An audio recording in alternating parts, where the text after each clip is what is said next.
Para poder consolar a alguien, se debe conocer al Consolador. Y muchas personas entran a un desastre con teologías y salen con la revelación de quién es el Dios de la teología. ¿Y sabe lo que mucha gente tiene que hacer en este tiempo? Para salir de su depresión, para salir de su angustia, para salir de su pobreza, para salir de tanta amargura, ayudar a alguien, orar por alguien, visitar a alguien, salir de ese yo que tiene, salir del yo entronado. Dios no tiene problema con escuchar la queja humana. Dios no tiene problema con que una persona se queje, sufra o llore. Dios no tiene problema con eso para decirle, pero ya va, ten fe, chica, tú vas a pasar de eso. Dios no tiene problema con escuchar que llores. Él es empático con tu dolor porque Él es Dios. Él no se acompleja de nada. Una semana intensa.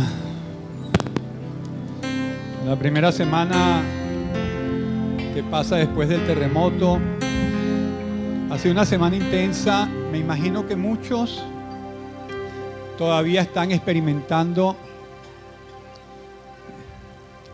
los sinsabores de un movimiento. Todavía yo les confieso, yo entro al lugar del episodio y todavía pienso que va a volver a temblar la tierra. Me viene a la mente como que si allí donde estoy va a volver a temblar. Cuando a uno le mueven el piso, uno queda inestable. En estos días tronó y se movió algo y cualquier cosa, pues estaba en la cama el viernes para sábado. Estoy acostado y le digo a mi esposa, hay una réplica. Se me movió la cama. No sé si fueron ideas mías o pasó de verdad, no lo sé. Lo más cierto es que si yo experimento eso, a lo mejor 2 o 3 también lo han experimentado. Fui a llevar el bolso a una talabartería para que lo cosieran y de pronto sonó el celular. Tiling, tiling, tiling, y el muchacho que me está cosiendo me dice, ¿escuchaste la alarma? Digo, sí. Me dice, no te preocupes, que él está reproduciendo un video de ese día. Digo, no se juega con eso.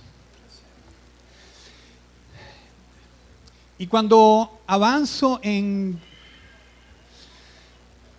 ver todo esto que uno puede experimentar, hasta el más ateo de la historia de la vida se le tuvo que haber movido antes que el piso el orgullo o el ateísmo, porque ante una situación incontrolable no hay nada que hacer sino encomendarse a aquel que controla todas las cosas. Pero me hace pensar y reflexionar en algo esto. Me hace pensar en los amigos que tenía Job. Job tenía unos amigos que cuando vieron a Job que estaba tan herido por la vida, que había perdido todas las cosas, estos amigos, dice la Biblia, que se acercaron a Job y estuvieron 7 días y 7 noches sin hablar una sola palabra. Y creo que fue el mejor ministerio que estos hombres tenían, el ministerio del silencio. Y me hace pensar que estos hombres tenían un ministerio aprobado por Dios. Y era el ministerio del silencio. A lo cual yo creo que muchas personas también deberíamos pensar un poquito en eso. El ministerio del silencio, porque hay personas que hablan hasta por los codos, hasta cuando no deben hablar. Ellos lo hicieron muy bien y dice la Biblia que ellos estuvieron bien 7 días y 7 noches. Imagínense ese cuadro, 4 hombres sentados sin hablar nada, 7 días y 7 noches. Una mujer no puede computar eso en su mente. ¿Por qué? No sé por qué Dios no permitió que fuera una mujer a esa reunión, no lo sé. Puedo imaginarme tal vez que habiendo llegado a lo mejor se le hubiera tirado al cuello a Job, o tal vez le hubiera dicho a los hombres, háblale, dile algo. No te quedes callado, háblale, pregúntale cómo está. Yo no sé qué hubiera pasado. Lo más cierto es que una mujer, en su instinto de ayudar, no se hubiera quedado callada 7 días y 7 noches. No puede quedarse 7 minutos más 7 segundos callada, imagínense 7 días. Pero no es por maldad, es por el instinto, es por el diseño divino de la mujer de ayudar. Y ella no tiene fuerza física para ayudar, pero tiene una fuerza verbal para ayudar, y es muy importante eso. Ahora, lo más cierto de esto es que eran hombres los que estaban allí nada más. 4 hombres, un silencio, 7 días, 7 noches. Fue tanto el dolor que experimentó Job que los amigos a la distancia percibieron que había sido herido y estaba completamente golpeado. Y guardaron silencio junto a él.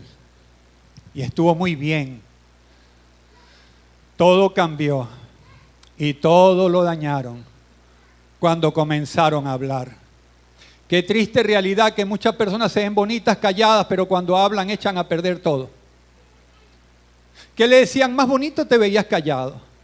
Porque pareciera que la respuesta de ellos, fue una respuesta con una mala teología, con una teología incorrecta, y ellos respondieron a Job tratando de darle respuestas al dolor de alguien, cuando ellos mismos no sabían la respuesta. Ellos tenían estructurada una teología, pero no era una teología correcta.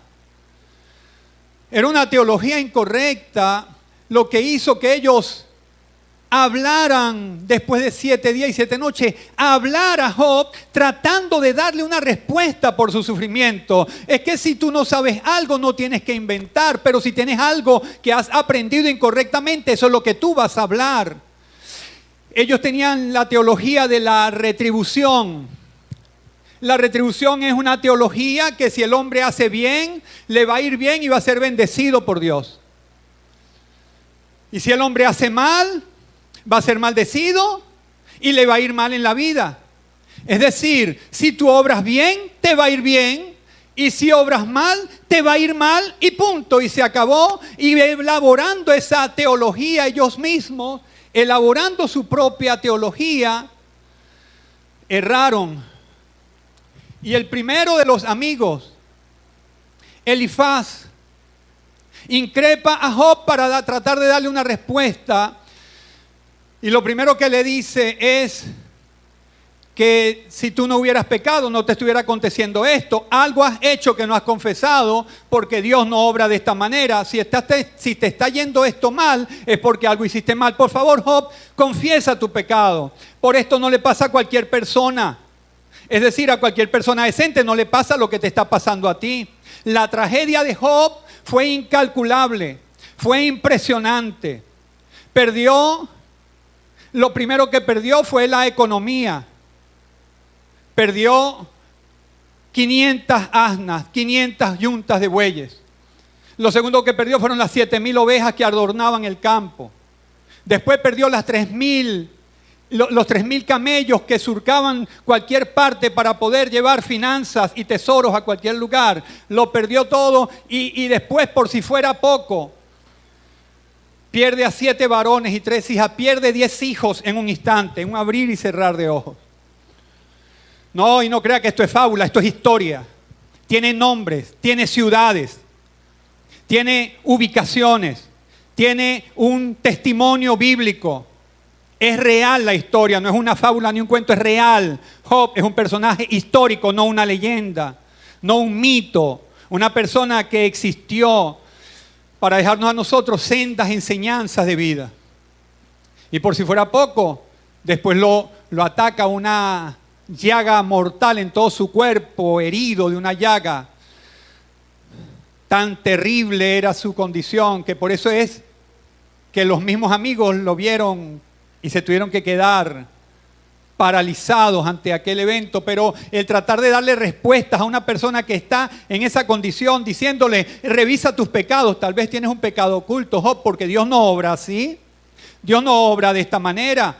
ese fue Elifaz, el que aplica la teología de la retribución. Tú obraste mal, Job, por consecuencia tienes esta condición, punto. Esa es mi teoría. Bildad llega para poner más vinagre a la herida y le dice, y tal vez, no es tal vez, y tus hijos también como pecaron, también les pasó lo que le pasó a toda persona que peca. Dios los castigó y los premió con la muerte porque tus hijos pecaron. Ponerle vinagre a una herida, a una persona que está sufriente, que está herido, le vas a decir que sus hijos pecaron y que por eso Dios se los llevó. Pero Zofar viene a completar el trío de los consoladores molestos, que incluso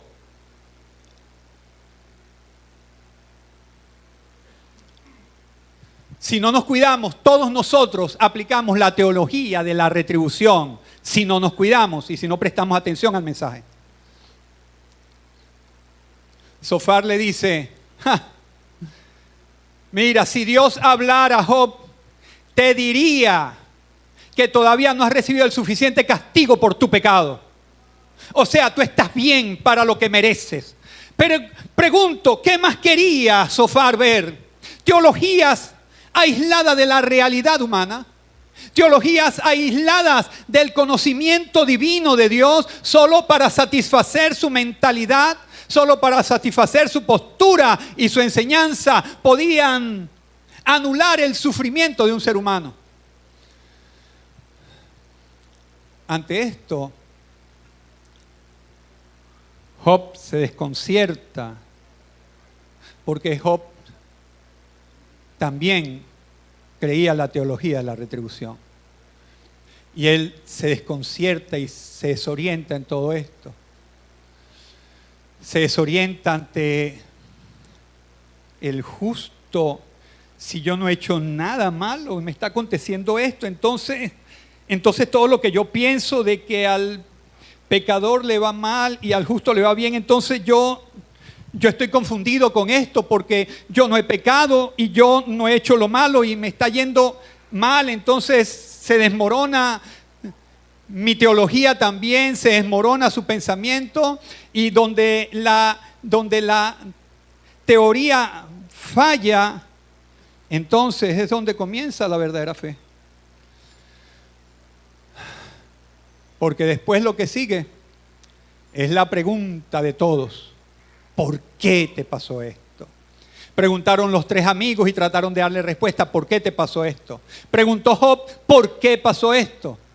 Y entonces hoy vamos a hablar y tratar de responder más allá del por qué, adorando en medio de la ceniza, adorando cuando no hay respuestas. Póngase de pie conmigo para leer un versículo, por favor. Este es el momento de la tensión. Este fue el momento de la tensión para todos ellos. Fue el momento de la tensión de todos. Todos habían hablado. Dice la Biblia en Job 4, 7 y 8. Job 4, 7 y 8. Recapacita ahora, este es Elifaz hablando. ¿Qué inocente se ha perdido? ¿Y en dónde han sido destruidos los rectos?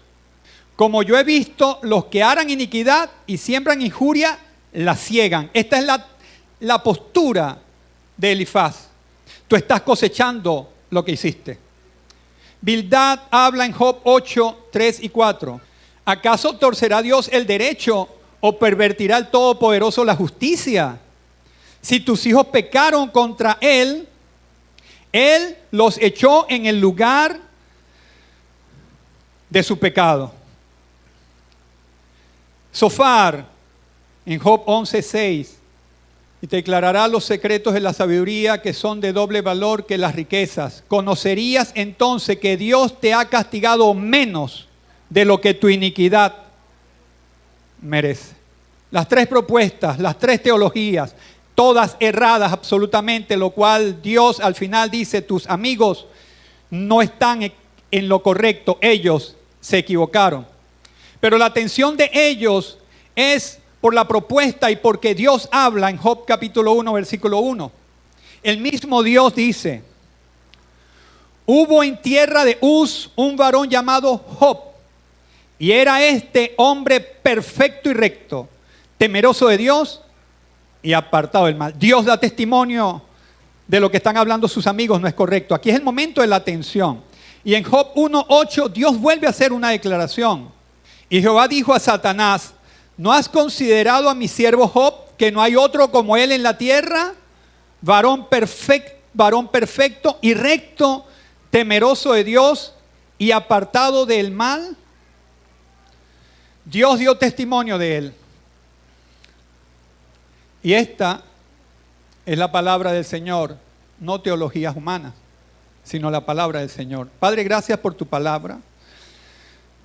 El libro de Job, Señor, puede ser peligroso para las personas simplistas, que lo ven sin profundidad y sin contexto. Pero puede ser una herramienta como la han usado miles de millones de personas, donde encuentran consuelo, donde encuentran bendición y paz delante de tu presencia. Por eso hoy, Señor, al hablar más allá del porqué, instrúyenos y guíanos para no errar, para no ser consoladores molestos, sino para ser hombres y mujeres de misericordia, de paz, de bendición, de justicia del reino en esta tierra, en el nombre de Jesús. Amén. ¿Puede tomar asiento, por favor? Gloria a Dios. A Job no le cuadran las cuentas. Job en 9, 21, 22, Job dice, si fuese íntegro, no tendría en cuenta mi alma, despreciaría mi vida. Una cosa resta que yo diga, al perfecto y al impío, él los consume. Si fuese íntegro, no tendría en cuenta mi alma, despreciaría mi vida. Lo que está diciendo Job es, miren, aunque yo sé que soy inocente, ya no me importa defenderme. Estoy cansado, estoy roto del dolor, ya no aprecio mi propia vida. Una cosa resta que diga, el perfecto y al impío, él los consume.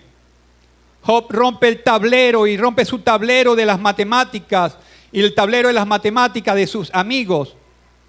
Y va a decir una verdad incómoda. Al final del día, a Dios parece darle igual. Él destruye por igual al bueno, perfecto, y al malo, impío.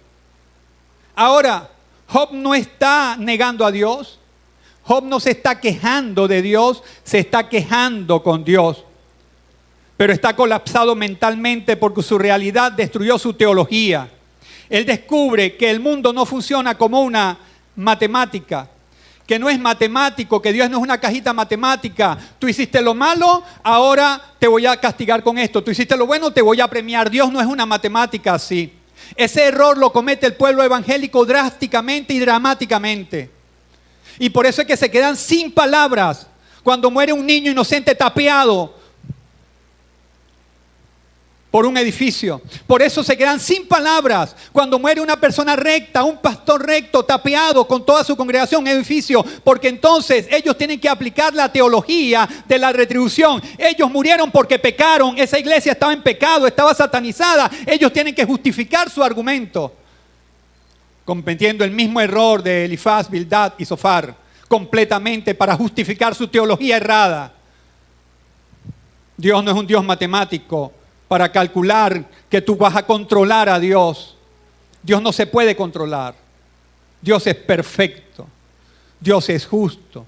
Dios sabe lo que va a acontecer. Esto desmorona la teología hasta del mismo Job, que dice, ya no encuentro entonces. Job destruye al bueno y Dios destruye al bueno y destruye al malo. Ya yo no puedo entrar en esto porque yo antes creía que Dios era así, matemático y mecánico. No, Dios no es mecánico. Dios es Dios. Dios es soberano. Él todo lo que ha querido hacer, ha hecho. Pero entonces empezaron los por qué. ¿Por qué Dios? ¿Por qué Dios? ¿Por qué Dios? Por supuesto, los otros tratando de responderle la pregunta, que lo que debería era guardar silencio. No inventes el para qué, porque somos simplistas en la respuesta. No, eso es para que aprendas la lección. ¿Cómo? ¿Tú me vas a dar esa respuesta para que aprenda? Dios es tan malo que me dejó mocho de una pierna para que aprenda. ¿Tú me estás diciendo que ese es el Dios que tú me quieres presentar? Perdóname, yo no creo en tu Dios. No creo que Dios se tenga que valer de eso para que lo sigamos por miedo en vez de por amor. Creo que Dios te preserva. Creo que Dios tiene otras cosas. Empiezan los por qué y las personas que quieren tener una respuesta para todo. Mira, lo más honesto muchas veces es decir, no sé. Lo más honesto es decir ante una persona que está doliente, no sé. Una vez y de tantas veces fue a un funeral y vi al doliente y me senté al lado del doliente, no supe qué decirle. Me senté solo allí. Era una madre que había perdido a 2 hijos en menos de una semana. No tenía palabras para explicar, no tenía palabras, no tenía razones, no tenía nada. Me senté al lado de ella.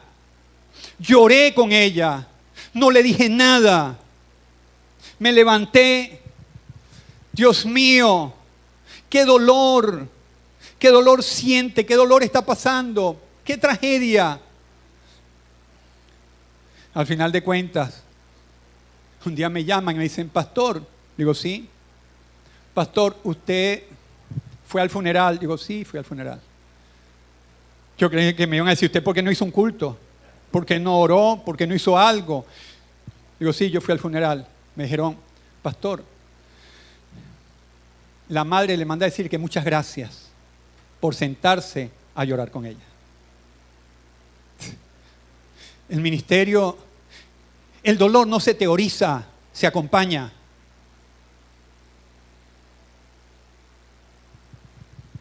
Queremos tener respuesta para todos. Hay cosas que no se pueden responder. Por lo menos en este plano no. Y Dios no va a dar, si nos ponemos a ver el libro de Job, Dios no le va a dar respuestas a Job de lo que nosotros estamos esperando. Job pregunta por qué. Los otros trataron de responder, pero también preguntan por qué. Job pregunta por qué desesperadamente, ¿por qué?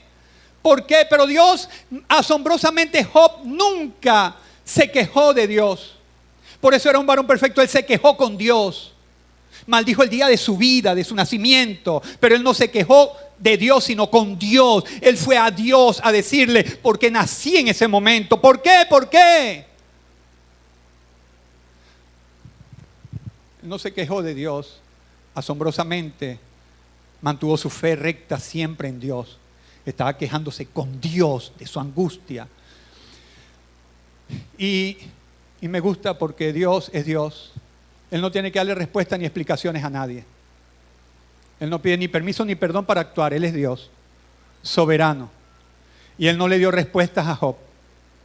En 37 capítulos completos, Job, Elifaz, Bildad y Zofar, y después otro amigo que apareció por allí interesante, empezaron a preguntar y Dios no les dio respuesta a ellos. Dios no les dijo, bueno, te voy a decir las razones son estas, y le dio una lista de razones. ¿Tú sabes por qué? Porque pasó por esto, por esto, por esto. Para él poderle explicar a Job eso, Job tenía que tener la misma mente de Dios para poder captar eso. Y él no era Dios para entender eso, por eso no le podía explicar el por qué.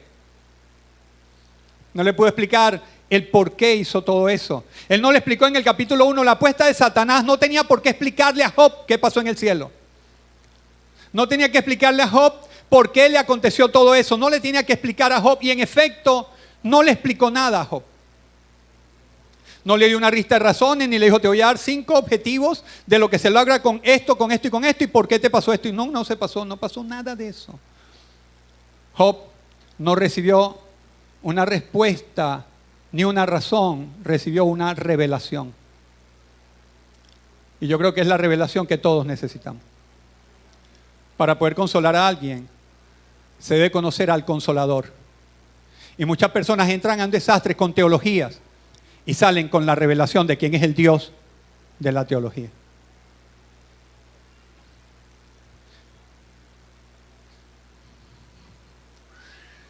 Dios le va a decir a Job ahora quién es él. Y con eso tendrá que ser suficiente. Y Dios no le va a decir las razones, sino que le va a decir quién es él. ¿Quién soy yo?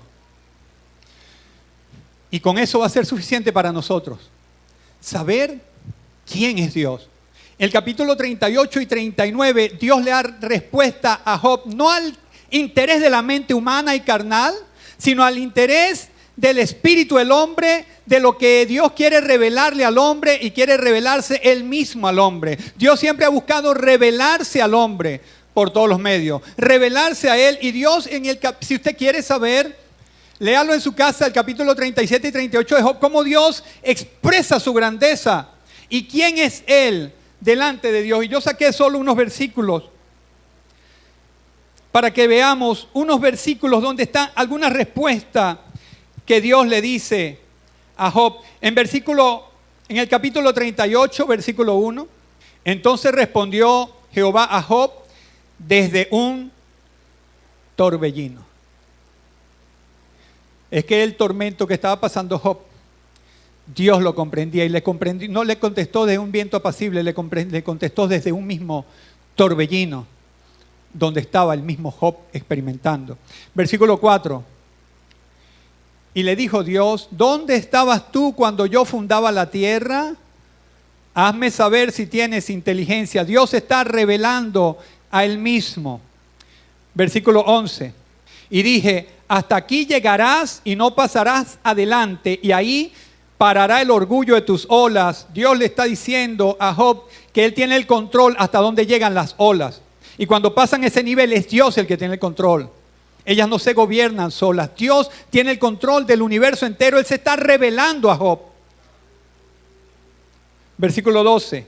¿Has mandado tú a la mañana en tus días? ¿Has mostrado al alba su lugar? Alguno de nosotros se despertó diciendo que amanezca hoy. Voy a dormir, que pase a la mañana. Usted durmió y despertó porque Dios le dio la orden al día para que saliera el sol y se ocultara la luna. Dios le dio la orden al día para que pasara. Dios todavía tiene el control de la tierra, todavía anochece y aclara por Dios. Ninguno de nosotros se para a decirle, sol, sal por el oriente y ocúltate en el occidente. Dios es el que sabe y el que ordena toda la naturaleza. Versículo 26. Haciendo llover sobre la tierra deshabitada, sobre el desierto donde no hay hombre.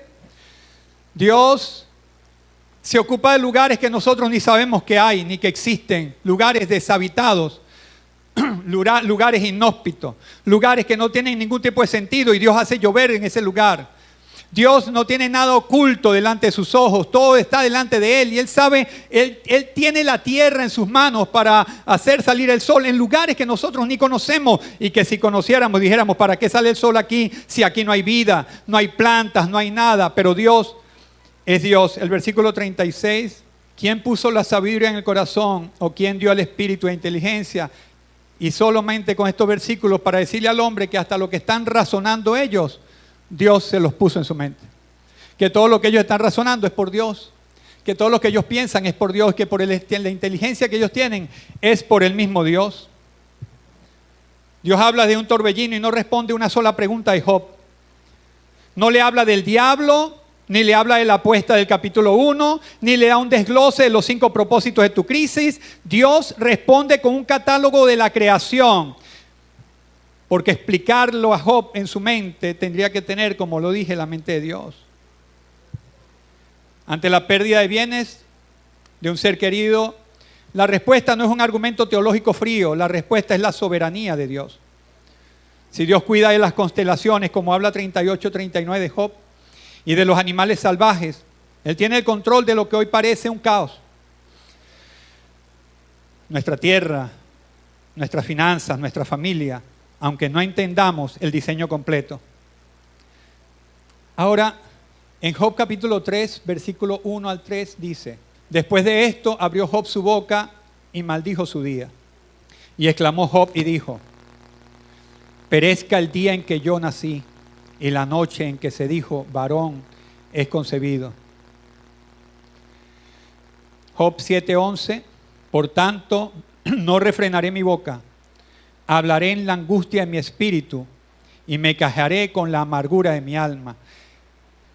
Job estaba hablando desde las vísceras, desde lo profundo de su ser, desde el dolor de las entrañas, del corazón. Y Dios no le dijo, ya va, Job, cálmate, tranquilo, no llores. Dios no tiene problema con escuchar la queja humana. Dios no tiene problema con escuchar el dolor ajeno. Dios no tiene problema con que una persona se queje, sufra o llore. Dios no tiene problema con eso para decirle, pero ya va, ten fe, chica, tú vas a pasar de eso. Dios no tiene problema con escuchar que llores, que gimas, que digas por qué nací. Dios no tiene problema con eso. Él es empático con tu dolor porque Él es Dios. Él no se acompleja de nada. Él puede escuchar tu carga, Él puede escuchar tu queja y Él es Dios, no el hombre. El hombre se acompleja rápido, todo lo toma a nivel personal, todo lo toma a nivel íntimo y personal. Dios no, Dios es soberano y puede escuchar tus lágrimas, puede escuchar tu queja, puede escuchar tu amargura, puede escuchar tus vísceras hablando, cuando tus palabras salen sin cruzar la razón, sino directamente de la emoción. Dios puede escuchar eso. Y Dios no paró a Job en sus palabras, solo lo dejó hablar. Hay personas que solo quieren escucharte y hay personas que solo deberían escuchar tu dolor sin juzgarte. Dios no le dijo, Job, ya te perdiste la fe. Dios no lo increpa de esa manera, Dios es Dios. Pero los hombres somos fáciles para anular la fe de una persona porque pasó por una situación, fáciles para criticar a una persona porque le están pasando tantos inconvenientes. Eso es un pecado que tiene oculto. Job no se arrepintió de ningún pecado oculto porque no lo tenía. Sencillamente, él lo que dijo es, me duele tanto todo lo que estoy sintiendo que me quedo sin palabras. Quiero quejarme delante de Dios con todo mi dolor. Job dijo, ¿quién diera que yo pudiera esculpir mis palabras sobre piedra? Y profetizó lo que haría. Sus palabras traspasaron el tiempo y el espacio, porque cuando Dios se le revela, ocurre el milagro de Job. El milagro de Job, escúchenme, el milagro de Job no fue la retribución de todo lo que tenía, aunque terminó de una manera maravillosa. Tenía 7,000 ovejas y dice la Biblia que cuando terminó la prueba tuvo 14,000 ovejas. Que cuando terminó la prueba tenía 3,000 camellos y cuando terminó la prueba tuvo 6,000 camellos. Qué lindo. Y que cuando terminó la prueba tenía no de 500 yuntas de bueyes, tenía 1,000 yuntas de bueyes y no tenía 500 asnas, tenía 1,000 asnas. Y también tuvo 7 varones y 3 hijas. No le duplicó los hijos, pero le dio los mismos. Le dio lo mismo porque Dios, pero ese no fue el milagro, esa fue la consecuencia, esa fue la añadidura de Job, mantenerse firme en la fe en medio de las pérdidas, del fracaso, en medio del dolor, de la llaga, de la herida. Esa fue la añadidura y mucha gente busca la añadidura y en la llaga se quejan de Dios. Y en la prueba se quejan de Dios. Y en la prueba no voy a la iglesia, no voy a servir, no voy a adorar, no voy a diezmar. En la prueba y después quieren la añadidura. Pero Job pasó toda la prueba. Sí se quejó, pero no de Dios. Es su situación y de su condición. Y cuando se le revela a Dios de esta manera tan maravillosa, allí, en la llaga, en la herida, sin tener los hijos todavía, sin tener ni una yunta de buey, ni una casa donde dormir, no tenía nada donde los perros lamían, podrían ser sus propias heridas, lo que sea. Él allí recibió el milagro. Recibió el milagro cuando Dios se le reveló a él, cuando Dios le dijo, ¿dónde estabas tú cuando hice las Pléyades y el Orión? Le diste tu forma al granizo para que cayera en la tierra. ¿Sabes tú dónde descansa el Leviatán? ¿Sabes cómo sale y cuando entra? Él se recibió la revelación de Dios antes de que tú nacieras. Tú me puedes decir cómo hice las medidas de la tierra. ¿Sabes dónde descansa la tierra? Sobre la nada. ¿Sabes algo, Job, de esto? Cuando él revisó, él dijo, oh Dios, he hablado torpemente porque he hablado sin saber, porque de oídas te había oído, pero ahora tengo la visión, mis ojos te ven. Él recibe el milagro, es allí, en la podredumbre, en la incertidumbre, en no tener nada, recibe el milagro. Allí dice, ciertamente ha hablado torpe. Porque de oídas te había oído, mas ahora mis ojos te ven. Sí, se pueden pasar pruebas. No es que no las pasemos, es cómo salimos de ellas. Si nuestra fe todavía está arriba o si se derrumbó la fe. Y cuando recibió el milagro, allí, en la herida y en la llaga, le dice, ahora llama a tus amigos y ora por ellos, porque no han hablado nada bien. Estaban equivocados todas sus propuestas. Tú eras el único que estabas hablando lo correcto, así que llama a tus amigos. Y los amigos, qué lindo los amigos. Los amigos, qué lindo un amigo así. Hablaron torpemente, hablaron de un vacío real, separaron la teología de la realidad y empezaron a juzgar la teología y en vez de ver la realidad de Job. Y qué lindo que cuando Dios les dice, llama a tus amigos, los consoladores molestos, y ora por ellos, intercede por ellos. Y los amigos no fueron y dijeron, es que no, yo tengo razón, ¿cómo tú vas a orar por mí si tú eres el que estás enllagado? ¿Cómo tú vas a orar por mí si tú eres el que estás quebrado? Yo vine a ayudarte, tú no puedes orar por mí, yo tengo la revelación. Los tres amigos obedecieron y fueron para que Job orara por ellos. Fueron amigos de verdad. ¿Tú sabes lo que hace un amigo? Reconoce cuando yerra. No se queda en la soberbia ni en el orgullo de decir, no, reconoce cuando yerra. ¿Y sabes lo más grande? Puede llegar a decirle a la persona, ¿sabes qué? Perdón. En estos días le escribí feo a una persona. Yo soy el único que escribe feo aquí en esta casa. Todos ustedes son unas mansas palomas que antes mandó un mensaje, salen con alas los mensajitos y llegan a cualquier parte. Los míos no a veces. Y le escribí a una persona respondiendo desde una indignación que me escribió. Y cuando le escribo, me responde el mensaje. Y cuando me responde el mensaje, yo le respondo el mensaje.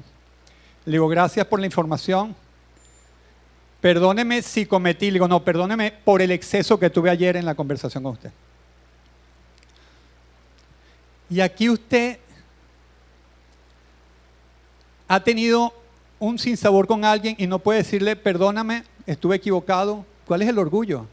¿Qué quiere? ¿Que la tiembla tierra de nuevo para poderle pedir perdón a los santos? No a los santos del cielo, a los santos de aquí, de la tierra. O pedirle perdón a la familia. O ir a Dios de una vez. Job oró, intercedió por sus amigos. Y allí empieza la restauración completa de Job. Fue en el momento que intercedió por alguien. ¿Y sabe lo que mucha gente tiene que hacer en este tiempo? Para salir de su depresión, para salir de su angustia, para salir de su pobreza, para salir de tanta amargura. Ayudar a alguien, orar por alguien, visitar a alguien, salir de ese yo que tiene, salir del yo entronado. A mí me hicieron, yo lo perdí, yo estoy así. No puede compararse nunca con Job. Usted no perdió toda su economía, usted no perdió toda su casa, usted no perdió toda su familia y usted no perdió toda su salud. Usted no puede compararse con Job, a lo cual voy a dar un paso adelante para irme a la cruz por un momento. Si usted no ha perdido tanto, ¿cómo es posible que usted no pueda decir a alguien, perdóname, me excedí? Discúlpame, no estuvo bien. ¿Por qué no sale hoy? En vez de salir hoy diciendo el mensaje estuvo bueno, salir diciendo voy a aplicar el mensaje, voy a llamar a María Josefina que le pasé un mensaje rudo, es mi mamá, y le voy a decir, mamá, perdóname, bendición. O a su hermano, hermano querido, tiempo que no te hablo, perdóname, yo fui agresivo. O hermano, no te comprendí y me alejé de ti. Perdóname por la distancia. Perdóname por la mala interpretación. Perdóname porque mientras estamos vivos tenemos esperanza y podemos reconciliarnos en la tierra de los vivientes. Job sale de su angustia cuando intercede por otro. Usted puede salir de donde está cuando da un paso adelante para bendecir a otra persona, para ayudar a otra persona. Esa persona que lo agredió no tiene el poder ni la facultad para ir a usted, pero usted que es el ofendido tiene el poder y la facultad para ir a él. Por eso es que Dios te manda a ti a perdonar al ofendido. Ahora, Jesús no cometió ningún pecado. Fue perfecto. Desde su nacimiento virginal hasta su muerte en la cruz, nunca cometió un pecado. Pero en la cruz también Él tuvo un porqué.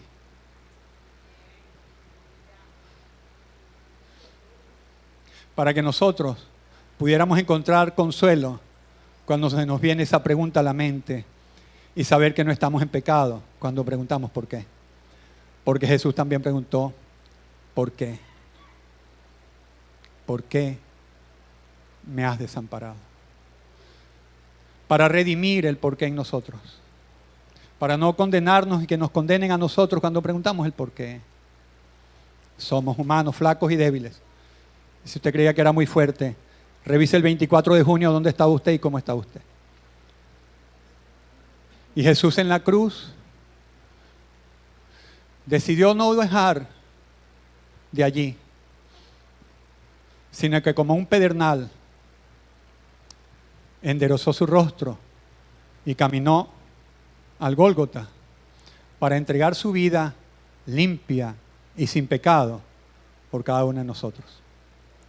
Por cada uno de nosotros, los pecadores. Job trajo la retribución del cielo sobre su vida. Jesús, el varón perfecto, trajo la salvación eterna y el perdón de los pecados para toda esta humanidad que estaba perdida en sus delitos y pecados, para no condenarlos, sino para que encuentren la gracia que los salva y que los perdona. Hoy estamos en el tiempo de la gracia. Todavía no es el tiempo del día del juicio del Señor. Todavía todos podemos correr y abrazar esa cruz del Cordero y decir, Señor, hoy vengo ante ti con mis llagas, he perdido todo, vengo enfermo, vengo angustiado, vengo con preguntas, vengo inquieto, pero vengo ante ti. Póngase de pie, por favor. Hijos, amigos, hermanos, ser silentes y consoladores. No juzgar el dolor ajeno, por favor. No buscar explicaciones simplistas y convertirnos en jueces. De esa manera podemos abrazar la paz y seguir sirviendo en el ministerio de Cristo. Podemos vivir sin respuestas siempre y cuando conozcamos a aquel que tiene las respuestas de todo. La semana pasada decía en el Salmo 46 que aunque la tierra tiemble, hoy Job nos enseña qué hacer cuando la tierra ya se cayó y estamos sobre las ruinas. Mirar hacia el cielo. Padre, gracias. Incline su rostro. Gracias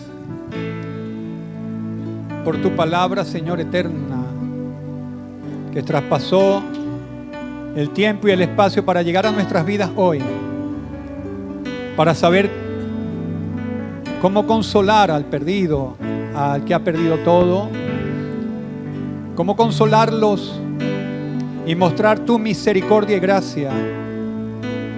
Que a lo mejor en el silencio somos pastores como estos tres amigos de Job, que en el silencio pastorearon a Job, pero cuando hablaron se convirtieron en sus verdugos.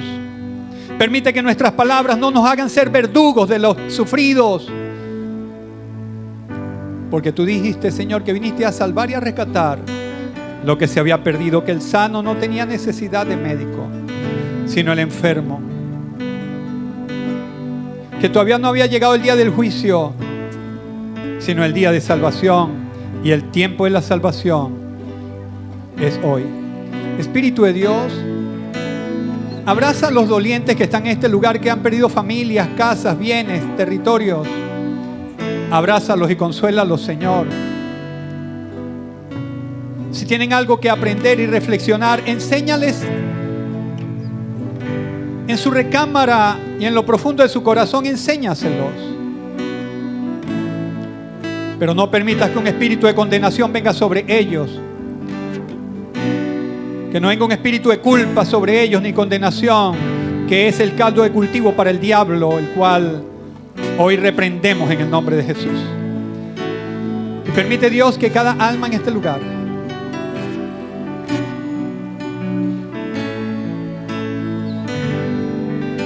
encuentre en ti la respuesta de su alma, la revelación de quién eres tú. Con eso será suficiente para que el milagro ocurra en nuestras vidas. Encontrar la revelación de que es Dios y quién es Dios. Enséñanos quién eres. Revélate a nuestras vidas, más allá de nuestras matemáticas mentales. Revélate quién eres a nosotros.